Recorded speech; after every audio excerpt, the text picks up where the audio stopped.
Quel aliment pour la cèpe et le TDAH? Même si la cèpe et le TDAH sont très différents sur le papier, j'ai découvert énormément de similitudes dans la façon de les aborder au quotidien, notamment avec ma méthode ASM, Alimentation Sport Mental, qui agit à la fois sur l'énergie, le fonctionnement du cerveau et l'équilibre émotionnel. D'ailleurs, je vais désormais l'appeler SAM.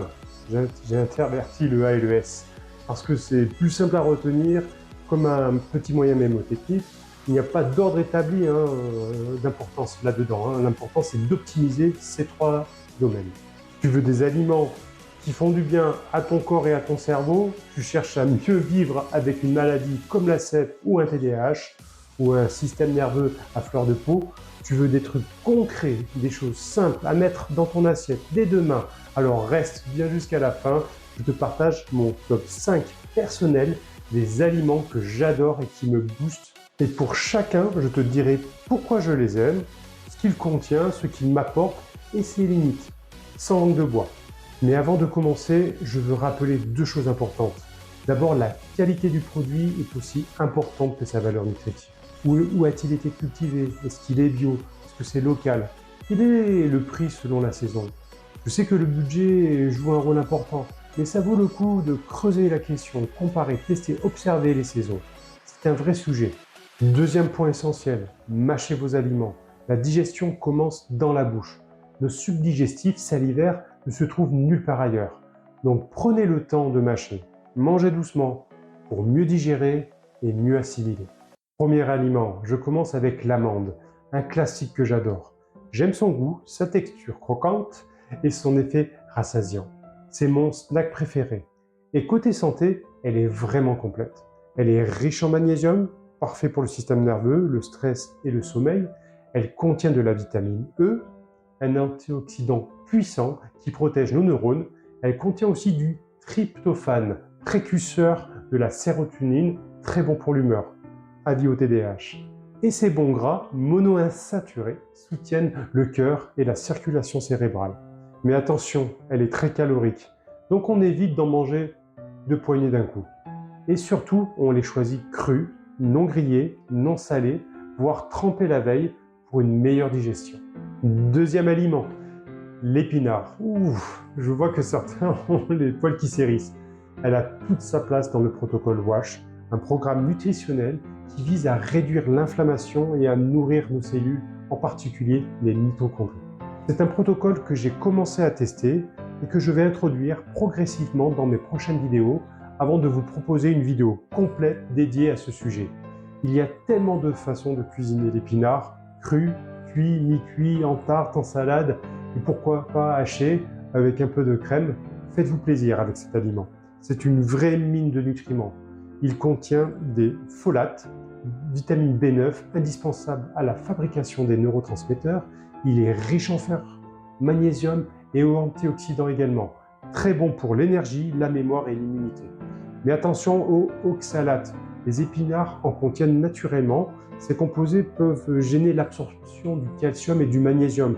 Et chez certaines personnes sensibles, ils peuvent même favoriser les calculs rénaux. Donc, variez les sources de légumes verts avec du brocoli, chou-plane, blettes. Ne vous limitez pas à l'épinard, aussi bon soit-il. Et surtout, évitez la surcuisson. Pourquoi? Parce que ça détruit les vitamines sensibles à la chaleur, comme le B9, l'AC ou certains antioxydants également. Et au-delà de ça, la surcuisson est mauvaise pour plein d'autres aliments, notamment les pâtes ou le riz. Plus c'est cuit, plus l'indice glycémique augmente, résultat des pics de sucre dans le sang, moins d'énergie stable et un terrain plus inflammatoire. Exactement ce qu'on cherche à éviter. Donc oui, cuisson douce, rapide et consciente. Troisième aliment, la myrtille. J'ai redécouvert ce produit récemment. J'en trouve un dans un petit magasin de légumes près de chez moi et franchement, c'est trop bon. Et en plus, c'est un vrai trésor pour le cerveau. Elle est riche, encore une fois, en antioxydants puissants. Elle protège les neurones, favorise la mémoire, l'humeur et la circulation cérébrale.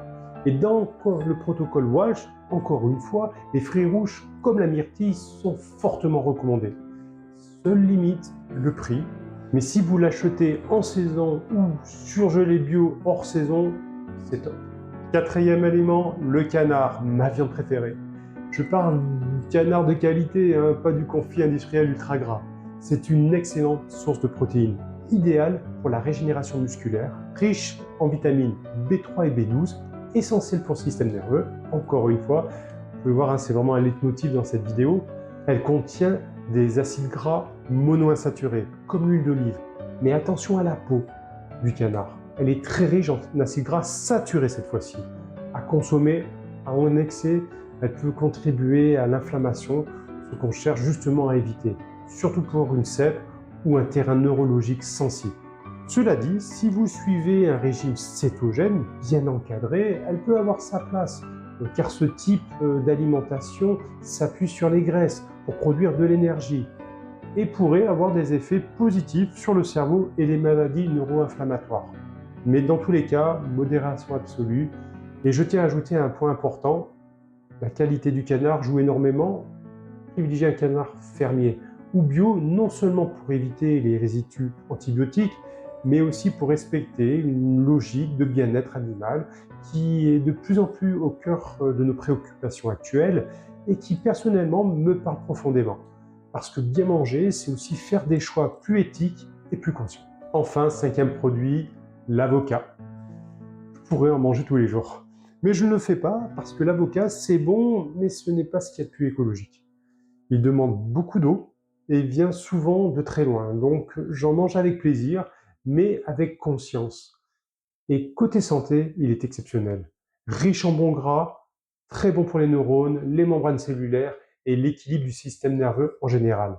Il contient du glutathion, désolé si j'ai mal prononcé, un antioxydant également encore là très puissant qui aide à lutter contre le stress oxydatif, à protéger les cellules nerveuses et à renforcer le foie, notre usine à détox. Du potassium qui participe à l'équilibre nerveux, à la régulation de la tension artérielle et au bon fonctionnement musculaire, ce qui est capital quand on bouge avec la maladie. Des vitamines B, notamment B6 et B9, qui soutiennent la production de neurotransmetteurs, et il y a également la vitamine K, important pour la coagulation sanguine et pour la santé osseuse, souvent négligée quand on est sous traitement chronique. Et en plus, il est très rassasiant encore une fois, et stabilise la glycémie, mais attention, calorique également, une moitié suffit. Conclusion, voilà mon top 5. Simple et efficace, 100% SAM, sport, alimentation, mentale, des aliments plaisir, mais surtout des outils de santé au quotidien, pour le cerveau, pour l'énergie, pour le système nerveux. Et je vous le dis, cette liste n'est pas exhaustive, il y en aura d'autres, que j'intégrerai selon les saisons, les besoins, les objectifs. Je ferai bientôt d'autres vidéos sur le sujet, le protocole Watch, en détail, les aliments à éviter, les compléments efficaces, une journée type dans l'assiette. Donc si tu veux aller plus loin, abonne-toi, active la cloche, un petit like et surtout, on ne lâche rien. Ciao!